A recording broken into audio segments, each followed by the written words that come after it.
तब भगवान ने कहा, देखो नारी को कभी अपने पति का त्याग नहीं करना चाहिए, पति कैसा भी। पद्म पुराण की एक घटना भगवान ने सुनाई, सुनो। एक स्त्री थी, उस स्त्री का विवाह हुआ, पति बहुत सुंदर था, विवाह हुआ। अभी वो हफ्ते भर अपने पति के संग रही कि पता लगा कि उसके पति को कोढ़ की बीमारी हो गई। कोढ़ जानते हैं, पूरा शरीर सफेद पड़ जाता है।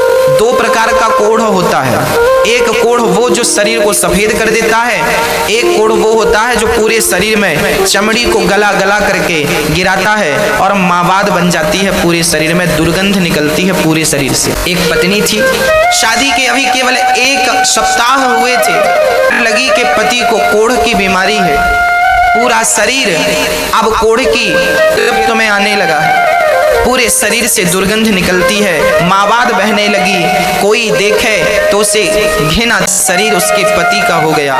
पर धन्य थी वो स्त्री कि अपने पति की ऐसे शरीर, ऐसी दुर्गति होने पर भी वो अपने पति से प्रेम करती और अपने पति की सेवा करके अपना पत्नी धर्म निभाती। वो स्त्री अपने पति की सेवा करती, कपड़े से शरीर को पोंछती और पति का बहुत ख्याल। और स्त्री होती शायद तो इस अवस्था में शादी के अभी 1 सप्ताह हुए थे, जल्दी कौन किसे स्वीकार करता है। पर उस नारी ने अपने अंदर के पतिव्रता को मरने नहीं दिया और उसने पति की सेवा की। बहुत लंबा समय बीत गया, शादी के 15 साल बीत गए।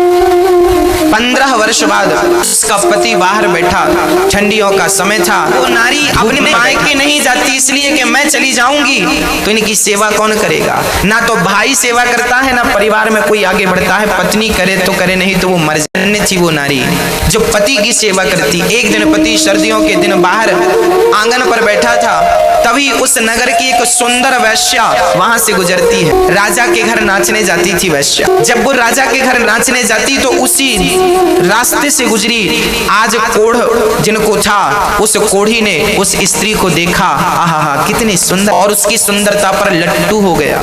उसका मन वैश्या के पीछे चला गया। शाम को बड़ा उदास था।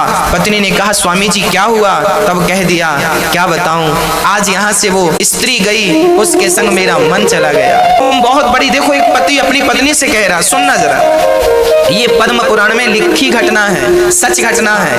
उस पति ने कहा, उस कोढ़ी ने कहा अपनी पत्नी से, सुनो एक बार तुम चाहो तो वो वैश्या मुझसे मिल ले, बस एक बार उससे मुझसे मिल सकती है, उसे हम जितना पैसे चाहिए पैसे दे देंगे। एक पति भला अपनी पत्नी से कह रहा है कि तुम हमें उस वैश्या से मिला दो, पर पत्नी